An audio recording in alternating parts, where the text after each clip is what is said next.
চাগে তোমাৰ ঘৰ না যোৱাচোন জবন ভোগৰ তুমি মোৰ বাবে কিবা অলপ খোৱা বস্তু ল'লে না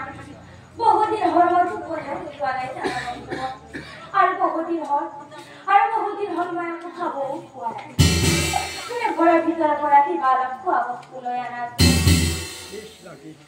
কথা শুনি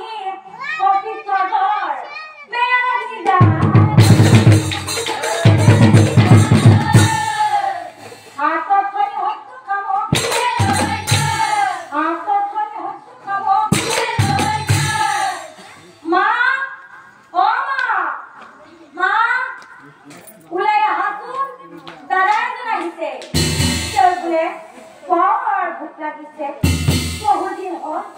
বহুদিন হ'ল তেওঁ বোলে খাবই পোৱা নাই জানা